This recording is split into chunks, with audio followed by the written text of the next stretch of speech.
la fibrilación auricular, importante para ello es la anticoagulación. Ya hablábamos el jueves pasado de que la anticoagulación es importante porque este tipo de arritmias lo que generan son trombosis. Y ya su compañero había presentado ahí dentro de las guías de la anticoagulación unas tablas, que es la clasificación, más bien el riesgo de hemorragia y la indicación para anticoagular, ¿sí?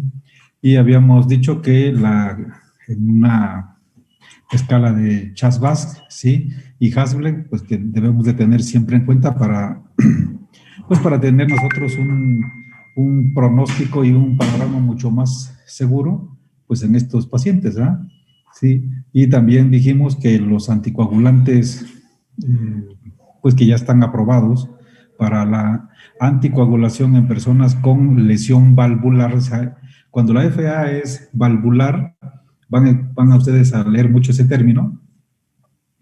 Fibrilación auricular valvular es porque hay lesión de las válvulas, específicamente estenosis de la válvula mitral, ¿sí? Si tenemos esta lesión de una estenosis de la válvula mitral, aunque no tenga una prótesis mecánica, estos pacientes se deben de anticoagular, pero con antagonistas de la vitamina K. Y dijimos que el INR lo debemos tener en aproximadamente 2.5 a 3.5. Es un margen de seguridad para no trombosis y para no hemorragia, ¿sí? Sin embargo, pues hay otros anticoagulantes que le llamamos anticoagulantes directos, que son inhibidores del factor 10 o directamente los inhibidores de trombina, ¿sí? Como sería el dabigatran. Y estos fármacos se usan para fibrilación auricular no valvular. Y no valvular puede ser pues una cardiopatía isquémica, miocardiopatía dilatada, hipertensión arterial, hipertiroidismo, otras causas, ¿sí? Que no van a tener como dato importante lesión de las válvulas, específicamente la válvula mitral. Pues hay un punto aquí quizá de discusión, y a lo mejor iba a ser una pregunta más adelante. Estamos hablando de lesión valvular cuando se trata de estenosis de la válvula mitral. Pero ¿qué pasa cuando esta válvula tiene una insuficiencia y tiene fibrilación auricular? ¿Sí? ¿Qué pasa? A la insuficiencia no claramente se le está clasificando como una FA valvular, fíjense ustedes. A la estenosis sí, a la insuficiencia hay literatura que dice que esto no se debería considerar como una FA valvular, sin embargo aquí ha habido mucha controversia, ¿no? Porque si hay una insuficiencia mitral, pues hay una alteración estructural de la válvula, y si tiene FA, pues debería entonces anticoagularse con anticoagulantes directos. Sin embargo, esto se presta mucho a discusión. Lo dejo ahí porque seguramente van ustedes a oír mucho sobre eso. No sé si ya estamos listos. Sí, ya. Ok, adelante. Bueno, vamos a continuar. Como ya lo habíamos mencionado, tenemos el tratamiento, que es un proceso de varios pasos, entre los que estaba la anticoagulación, que ya lo vimos la clase pasada, y después tenemos el control de la frecuencia y del ritmo cardíaco. Y pues aquí vamos a diferenciar entre frecuencia y ritmo, porque van a ser de alguna manera dos caminos distintos a tomar, y también van a estar muy condicionados por las características de cada paciente, así para poder elegir el que sea adecuado para cada uno. Y pues tenemos que, cuando las acciones del médico vayan enfocadas a querer revertir como tal, pues esta condición patológica y recuperar el ritmo sinusal, vamos a conocerlo como el control o la estrategia de control del ritmo cardíaco. Pero cuando esto no es posible o se considera que puede ser riesgoso, vamos a optar por un tratamiento que va a ser, como que se menciona, que fisiológicamente compatible con la vida diaria y con mínimos síntomas, que va a ser el control de la frecuencia. En este caso, la arritmia no se va a tratar de revertir porque va a persistir el ritmo de fibrilación auricular, pero se va a controlar la frecuencia ventricular y, bueno, como ya lo habíamos mencionado, porque cuando tenemos defibrilación auricular, esta actividad anormal de las aurículas al final del día también va a terminar afectando a los ventrículos. Entonces, la diferencia entre el control del ritmo cardíaco y el control de la frecuencia es que el control del ritmo cardíaco vamos a ponerlo así como que vamos a tratar de solucionar el problema desde raíz, desde lo más alto, que sería como tal donde se origina el problema en las aurículas, y cuando no se puede vamos a ir a tratar de recuperar la contribución de los ventrículos, y eso sería el control de la frecuencia. Y bueno, ahora ya hablando del control de la frecuencia, vamos a tener que este método es el que más se sugiere en urgencias y por eso es del que vamos a hablar primero, porque, bueno, el control del ritmo, por su parte, va a tener muchos medicamentos antiarrítmicos que pueden ser riesgosos y como estos medicamentos tienen muchas contraindicaciones, cuando llega un paciente de urgencias, lo más viable pues es el control de la frecuencia, ya que pues en ese momento no conocemos tanto del paciente. Y pues también se mencionaba en la literatura que aún no se sabe muy bien, pero hay se ejemplifican algunas ventajas teóricas de mantener ritmo sinusal, pero sin embargo el mantenimiento de este ritmo ha sido realmente tiene más efectos adversos. Y por esto, cuando lo comparamos con el control de la frecuencia, se prefiere el control de la frecuencia a veces, porque también logra tener una mayor estabilidad en el paciente y pues también tiene una menor tasa de efectos adversos graves. Y pues también el control de la frecuencia vamos a utilizarla más en pacientes en quienes por sus características van a ser muy difícil el mantenimiento de ritmo sinusal.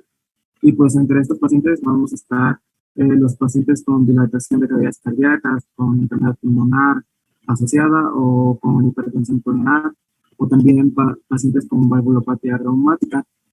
Y pues bueno, vamos a tener también el control de esta frecuencia.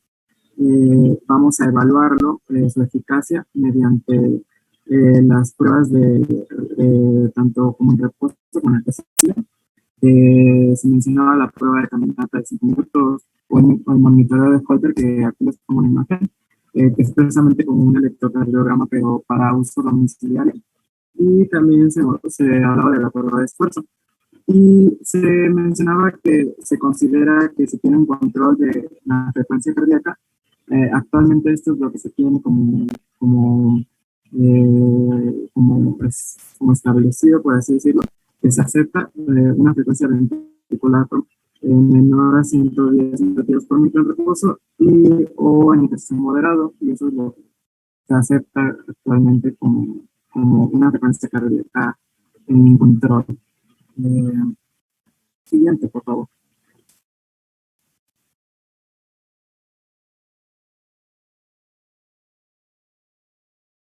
Y pues bueno, aquí ya tenemos el uso de fármacos, que vamos a tratar de recuperación de la frecuencia, y vamos a tener tratamiento farmacológico, que bueno, se va a lograr con medicamentos que ejercen su acción a nivel neuroventricular, que van a disminuir precisamente la cantidad de impulsos naturales que van a pasar los ventrículos. Y pues para estos usos vamos a tener que los de mayor utilidad van a ser los beta-bloqueadores, los casonistas o la miodarona. Bueno, también se mencionaba que si combinar algunos de esos fármacos, realmente se debe hacer con mucha precaución y debe ser algo que se reserve para pacientes que no tengan un buen resultado con el uso de un solo medicamento. Y pues aquí les vamos a mencionar algunos, como por ejemplo los beta-bloqueadores, como el metoprolol o el propanolol, que nos van a ser útiles ante un tono adrenérgico aumentado o en pacientes también con cardiopatía isquémica, y se mencionaba que a largo plazo son seguros, y también se mencionaba que se deben utilizar con precaución y antes estos sobre todo en pacientes con algún daño cardíaco importante y también con una fracción de función de colesterol baja. Y también tenemos, por otro lado, los antagonistas o los antagonistas de los canales de calcio, que nos van a ser útiles en el control de la frecuencia. Los que nos van a ayudar más en este caso van a ser los no bilirrubinos, como el verapamilo y el diltiazem, que van a ser útiles para el tratamiento agudo crónico. Y esto es porque pueden utilizar presentación ya sea oral o intravenosa. Y bueno, se mencionaba que la fibrilación cardíaca ya que tiene un efecto inotrópico negativo, y estos efectos se utilizan en combinación con algunos beta-bloqueadores, que pues, podría reducir su utilidad de ese medicamento. Tenemos también algunos digitalitos como la digoxina, que va a ser realmente poco eficaz para la frecuencia cardíaca, y pues se menciona que en sí su uso se va a reducir a los pacientes sedentarios, porque el efecto positivo de este medicamento se va a observar sobre todo en reposo. Luego también tenemos a la amiodarona, que va a ser un fármaco que nos va a ser eficaz para tanto como el control agudo y crónico, pero también tiene sus limitaciones porque tiene una alta tasa de aparición de efectos adversos graves, la fibrosis pulmonar o el daño hepático, que nos obligarían a la suspensión de este tratamiento. Y es puesto que solamente se debe utilizar cuando otros fármacos más seguros, como los que ya hemos mencionado, hayan fallado. Y bueno, no más así por mejor, pero también otro punto, aquí me parece que también mencionaba a Domitron, que va a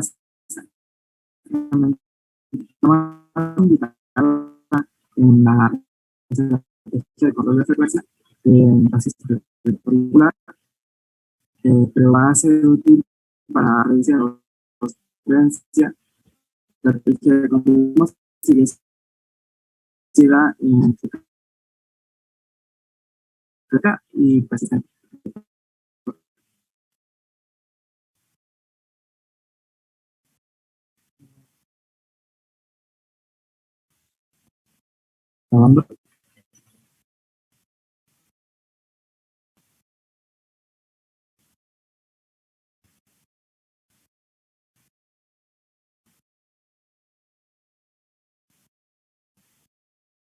¿Sí me escuchó?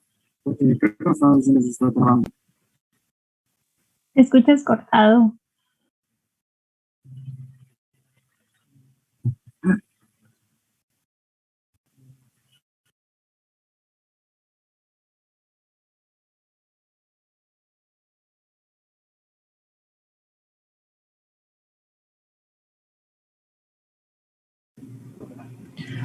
Bueno, aquí mientras su compañero tiene mejor sonido, no sé si a mí sí me escuchan bien. Sí, doctor. Sí, doctor. Bueno, en esta diapositiva que está, es cierto que hay que regular la frecuencia en los pacientes con FA de frecuencia ventricular alta, ¿sí? Y eso es importante, pero primero es anticoagular, como ya habíamos dicho. Y hay aquí algunos medicamentos que se pueden usar.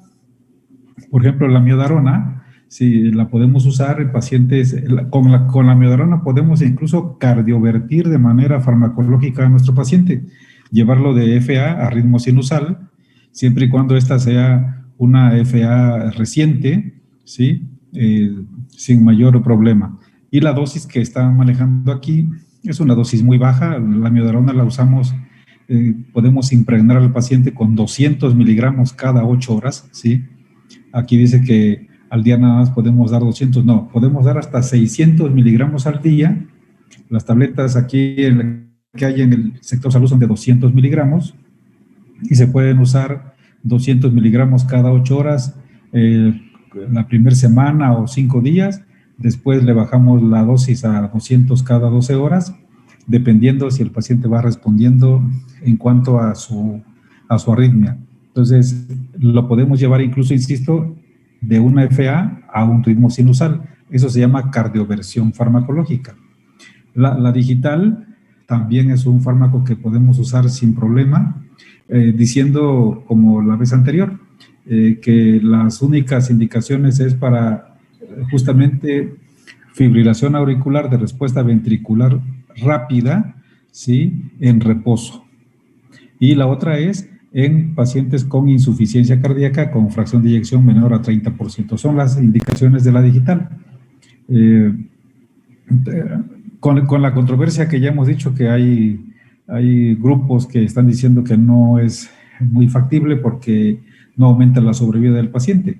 Sin embargo, sí mejora pues el síntoma y eso creo que también es importante. Y los beta bloqueadores pues también son importantes, sobre todo cuando la FA ya es crónica, ¿sí? Y hay que tener regulada la frecuencia, ¿sí? Y aquí no se trata de llevarlo a ritmo sinusal, sino más bien tener una frecuencia ventricular media, ¿sí?, entre 60 y 100 por minuto. Los calcioantagonistas también son de utilidad, aunque en menor escala, ¿sí? No sé si ya tiene mejor su micrófono el compañero. Lo voy a poner en llamada como la otra vez, entonces, bueno, se los dejo. Ok, creo que ya me escucha. Bueno, como ya habíamos mencionado, pues estos medicamentos, no sé desde dónde se haya trabado, pero... ¿Mande?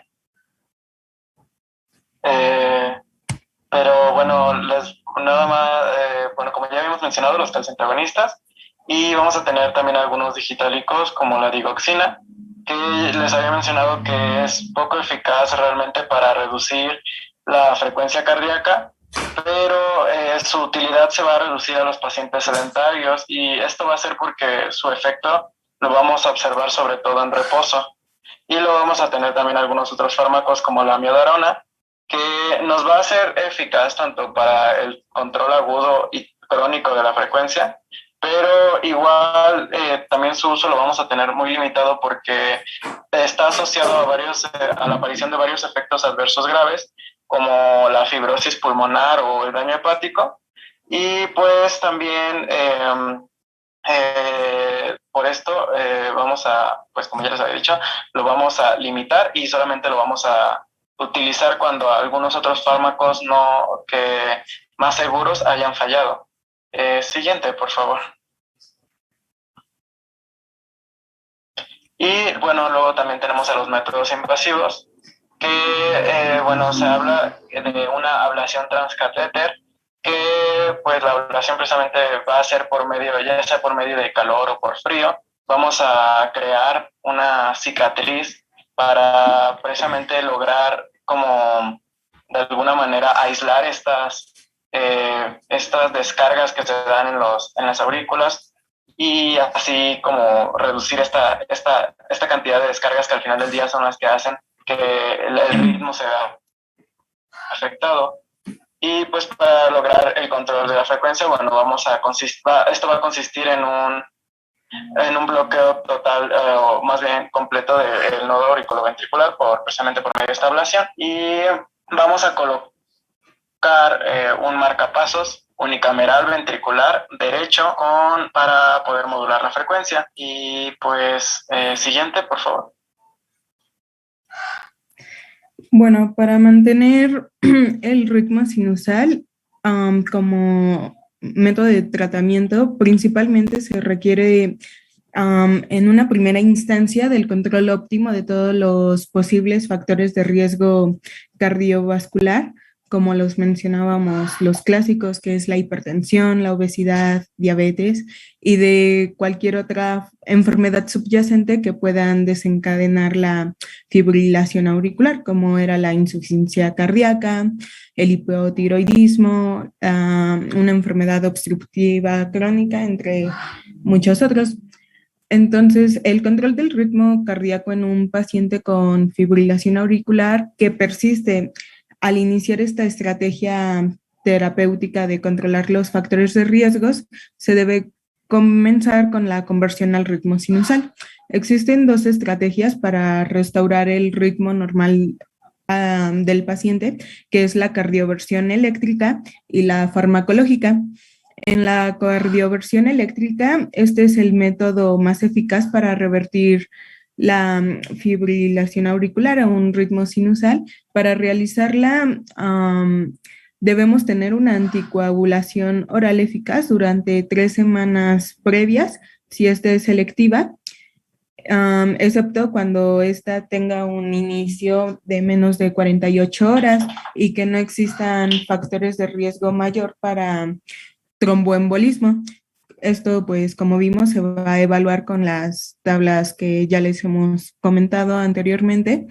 Es recomendable realizar un ecocardiograma transesofágico, ya que con este se van a buscar trombos auriculares, pues los cuales están contraindicados en este procedimiento, ya que se pueden viajar a través de la circulación hasta el cerebro, provocando un EBC. Y en general el rastreo ecocardiográfico no es indispensable si se aseguró una correcta anticoagulación con antagonistas de la vitamina K, pues con anteriormente. Una cardioversión exitosa se va a definir como la terminación de la fibrilación auricular documentada por la presencia de ondas P sinusales, que como recuerdan, esta era una característica en el electrocardiograma, la ausencia de estas ondas P. Entonces, con esto se define la cardioversión exitosa cuando ya hay presencia de ondas P sinusales después de la aplicación de la descarga. Para realizar este procedimiento se requiere apoyo anestésico y hospitalización por lo menos durante 3 horas posterior al evento. Es preciso continuar con una anticoagulación eficaz por lo menos 4 semanas posterior a la cardioversión, que es el periodo en el que se puede prolongar indefinidamente si así lo establece la determinación del riesgo tromboembólico, que es medida por la escala de CHADS-2. Y es necesario iniciar tratamiento farmacológico para asegurar el mantenimiento del ritmo sinusal. Hay evidencia actual que recomienda el uso de desfibriladores externos bifásicos, ya que tienen una mayor eficacia y pues se inicia con una energía mínima de 100 joules y se puede repetir el procedimiento si no se logró el éxito de la cardioversión, siendo preferible utilizar una mayor energía en el aparato. Se debe considerar especialmente a los pacientes con repercusión clínica grave, como son los pacientes con una insuficiencia cardíaca descompensada, un síndrome coronario agudo, con síncope, ya que en esto se les debe de considerar una cardioversión eléctrica inmediata y se recomienda un ecocardiograma previo e iniciarse la anticoagulación con heparina. Ahora, respecto a la cardioversión farmacológica, esta es menos efectiva que la eléctrica y, al igual que la anterior, lleva un riesgo elevado de tromboembolismo, por lo que también se requiere una anticoagulación adecuada antes de realizarla. Tiene la ventaja de no requerir un apoyo anestésico, sin embargo, se necesita la supervisión médica durante y después de aplicar el fármaco para identificar episodios proarrítmicos. En pacientes con fibrilación auricular de reciente comienzo y sin cardiopatía estructural, se recomienda el uso de flecainida o propafenona intravenosa. También la amiodarona es recomendada en pacientes con fibrilación auricular y que tienen cardiopatía estructural. Otros medicamentos que suelen ser utilizados para la cardioversión farmacológica son los beta bloqueadores, como el sotalol o el metoprolol, y los calciantagonistas, como el verapamilo y la digoxina. Sin embargo, estos deben de usarse en conjunto para obtener una mayor eficacia. Siguiente, por favor. Ya. Bueno,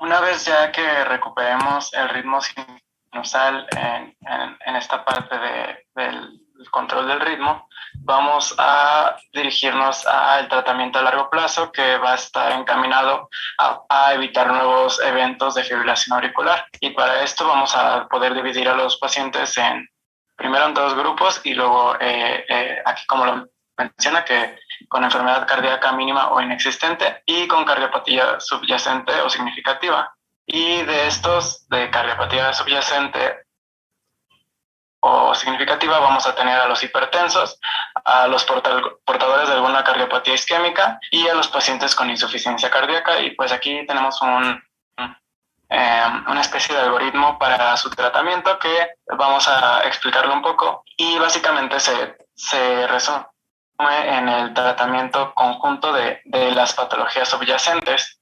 Y pues uno de los beneficios de controlar el ritmo sinusal es que también va a traer consigo la mejoría hemodinámica, y esto lo vamos a ver reflejado en el paciente como que va a aumentar su tolerancia al ejercicio, y también van a reducir sus síntomas, lo que por ende va a mejorar su calidad de vida. Y esto lo vamos a lograr ya que pues cuando recuperamos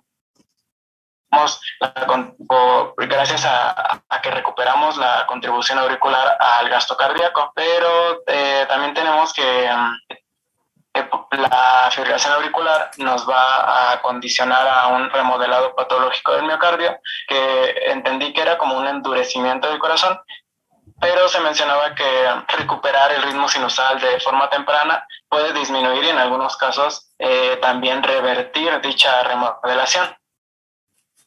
Pero como ya les había dicho, lamentablemente hay alguna literatura que menciona que la recuperación del ritmo, ¿no?, va a traer consigo muchos efectos adversos que la van a hacer como difícil de poner como prioridad antes que la recuperación de la frecuencia. Y pues aquí tenemos un medicamento que recientemente se ha tenido evidencia de ella, de la dronedarona, y se habla de un beneficio cuando se utiliza para el control del ritmo en fibrilación auricular no permanente, y también está asociado a una reducción de las hospitalizaciones y también a la mortalidad, y pues también nos va a reducir el riesgo de evento vascular cerebral. Y pues esto lo va a convertir en uno de los fármacos que vamos a contemplar como primera elección en pacientes sin cardiopatía estructural o con hipertensión arterial o cardiopatía isquémica. Y también es importante decir que la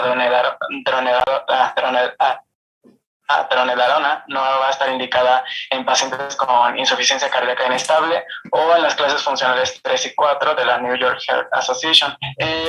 Pues esto es porque en estas patologías se va a asociar a una mayor mortalidad.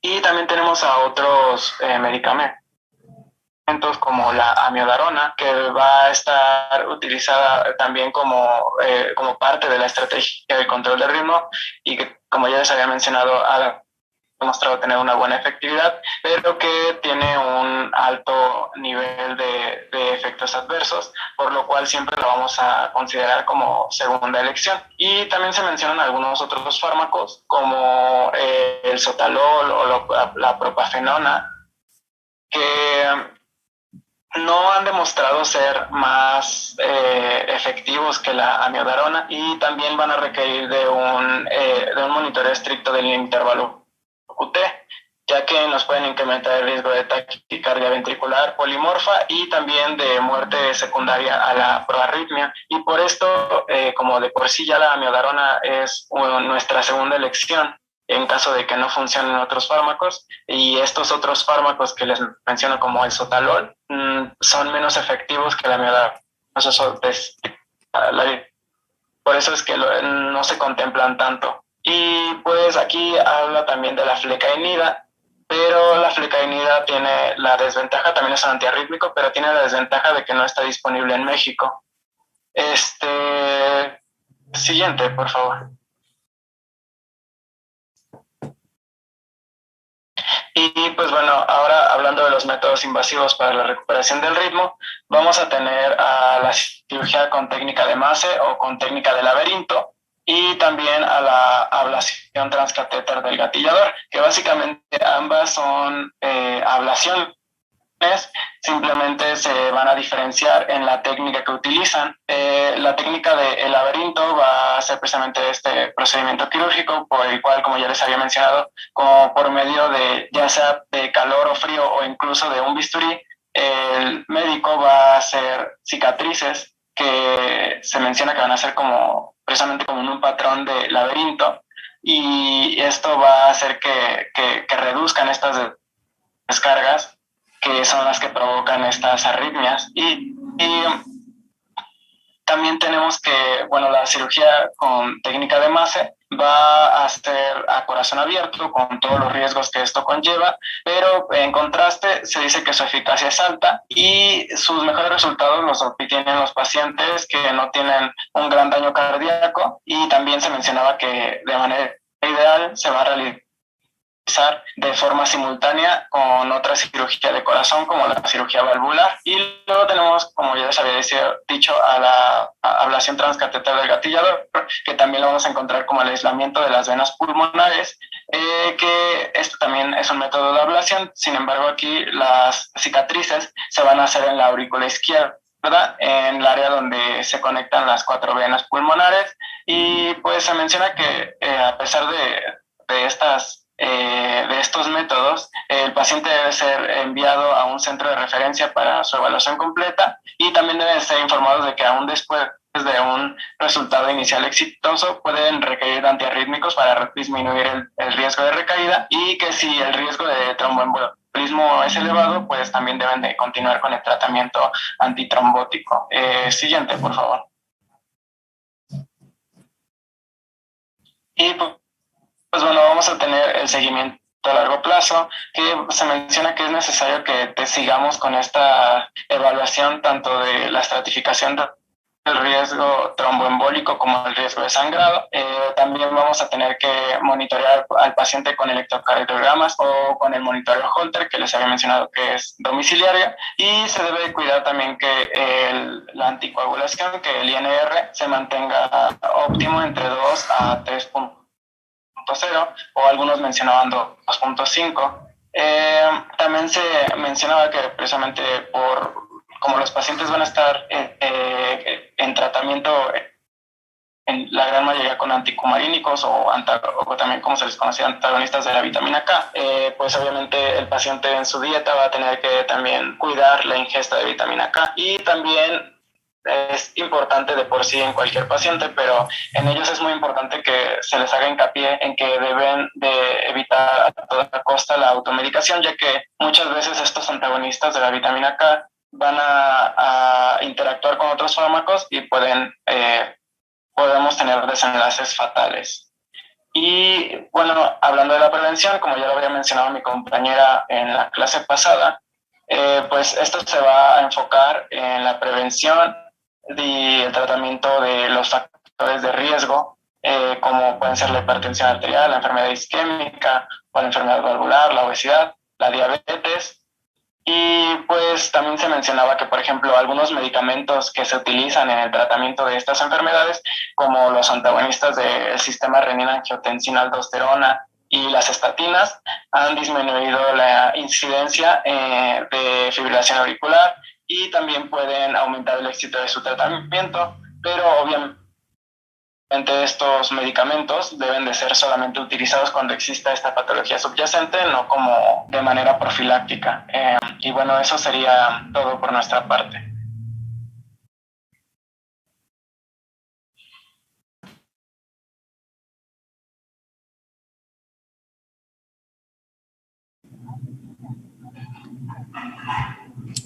Ok, ¿alguna pregunta, jóvenes? ¿Algún comentario?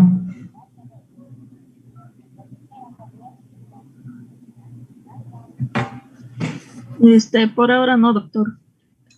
Bueno, hay muchos tratamientos, o más bien la diversidad de tratamiento del paciente con fibrilación auricular, pues es así como el tema bastante amplio.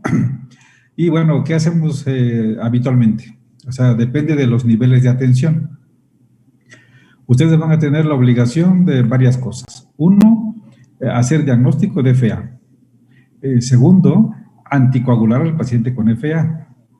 Pero también le pueden bajar la frecuencia con los medicamentos ya conocidos, ¿sí? Posiblemente hasta cardiovertirlo con algún fármaco, y si están en una sala de urgencias, bueno, también hacer la cardioversión eléctrica, como ya se había mencionado antes, con todo el protocolo que esto necesita. Aquí hay una pregunta, si la FA se podría curar, ¿sí? Bueno, esto está así como, pues yo diría que en vías de sí. Y uno de esos tratamientos para prácticamente, a lo mejor curar quiere decir al 100%, y yo diría, bueno, una curación a lo mejor en un 90, un 85%, que ya es bastante, y son justamente los procedimientos de ablación. Aquí su compañero hablaba de la ablación del paciente con fibrilación auricular. Primero, ¿qué paciente no va a revertir a un ritmo sinusal? Aquel paciente que lleva tiempo, que ya tiene una FA crónica, que lo queremos cardiovertir a ritmo sinusal, pues seguramente no vamos a tener éxito por la cronicidad del FA. Segundo, aquel paciente que tiene dilatadas las cavidades auriculares. Tampoco lo vamos a llevar así con gran éxito. Es más, si lo llevamos sería a lo mejor unos días y otra vez va a revertir a la FA porque tiene la aurícula muy dilatada, ¿sí? Pues estos pacientes que tienen poca éxito para un tratamiento de cardioversión eléctrica o farmacológica, bueno, son pacientes candidatos a una ablación, ¿sí? Acuérdense ustedes que mantener la función o la contribución auricular, pues va a implicar un mejor gasto cardíaco, ¿sí? Y entonces hay dos métodos para hacer ablación.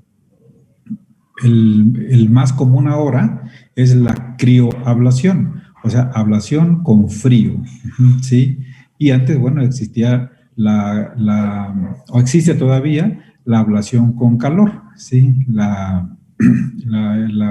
Con electrocauterio.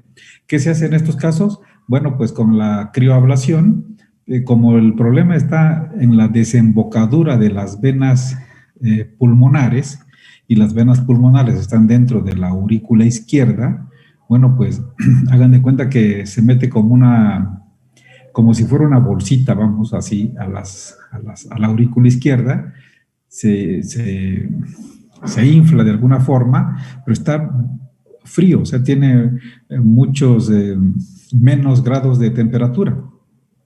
Eso va literalmente a quemar la desembocadura de las venas pulmonares, donde se supone que está el cortocircuito, y entonces el paciente pues va a tener una mejor respuesta, seguramente a ritmo sinusal, ¿sí? O si no se puede a ritmo sinusal, bueno, pues vamos a tener una frecuencia ventricular media mucho menor de 100 por minuto, ¿sí? Entonces, esto es un método que se está usando ya muchísimo. Ahorita, en teoría, todos los pacientes que tienen FA,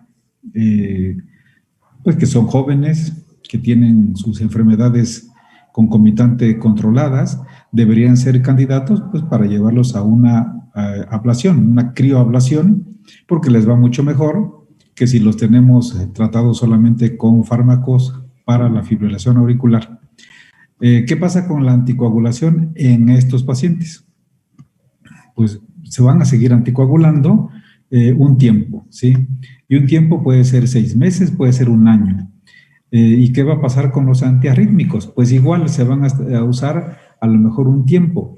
O sea, todavía de esto no tenemos unas fechas así contundentes para decir se inicia ahorita el tratamiento y se termina en 3 meses. No. La otra es de los 100 pacientes que se llevan a una crioablación, pues ¿cuántos van a tener éxito? Pues aproximadamente un 85%, que es bastante. Sí, pero ¿y qué pasa con el 15%? Pues 2 cosas. O van a quedar desde el principio con FA o van a revertir a la FA en un tiempo corto. Y entonces, bueno, pues seguirán su tratamiento con anticoagulación, dependiendo de si es valvular o no valvular, y los tratamientos antiarrítmicos. Importante esta última diapositiva, que es, nunca vamos a hacer todo si no controlamos las enfermedades que acompañan, pues en este caso a cualquier paciente que tiene una enfermedad crónica, ¿sí? Llámese diabetes, hipertensión, problemas oncológicos, hepáticos, etcétera. Todo lo que sea crónico, pues se tiene que controlar. Y creo que de esa manera nosotros estamos, pues seguramente con el éxito asegurado en estos pacientes. Yo quiero concluir diciendo que el punto importante aquí es 2 cosas, ¿sí? 3 cosas seguramente. 1, pues mantener al paciente anticoagulado. Segundo, mantener al paciente con una frecuencia cardíaca entre 60 y 100.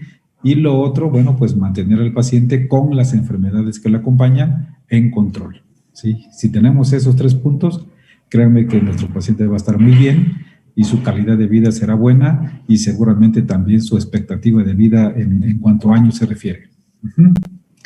No sé si hay algún comentario hasta ahora.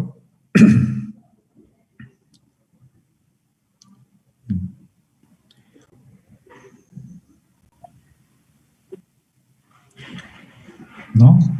No, creo que no, doctor. No, doctor. No, doctor. Otro dato que se hacía hace mucho tiempo, hoy ya, bueno, tiene una lógica, pero pues por suerte la medicina no es lógica, ¿verdad? La colocación de marcapasos, ¿sí? Si hay una estimulación acelerada de las aurículas hacia el ventrículo, bueno, pues la lógica dice, no, ¿y por qué no mejor bloqueamos completamente el estímulo y le ponemos un marcapasos? Eso tiene una lógica, se ha hecho, ¿sí? Pues yo creo que no hay que irse al extremo, ¿verdad? Pero bueno, está este procedimiento que a un paciente con FA rápida, que no cede a tratamiento farmacológico, no cede a la ablación, bueno, pues se le pone un marcapasos para regularle la frecuencia, ¿sí? Hemos hablado de que el marcapasos tiene una indicación precisa. En el caso de la fibrilación auricular, estimular al corazón hay que hacerlo de manera más o menos fisiológica, y eso es aurícula y ventrículo. En el caso de la fibrilación auricular, pues no tiene caso hacer una estimulación de aurícula y ventrículo. Si no hay una actividad auricular, no tiene caso poner un marcapasos, de los cuales le llamamos biventricular, aurícula y ventrículo. Aquí nada más estimulamos el ventrículo y es suficiente, porque hemos perdido ya la función auricular.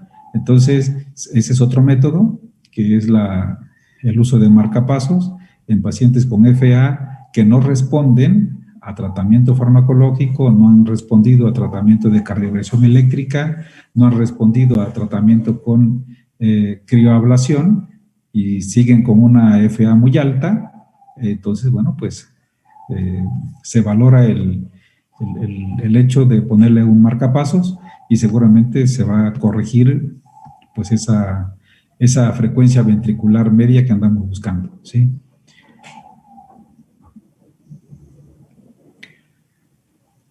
Si no hay otro comentario, terminamos hoy el tema de FA y nos veríamos mañana mañana creo que sí es ella, ¿verdad? Sí, doctor, mañana sí es.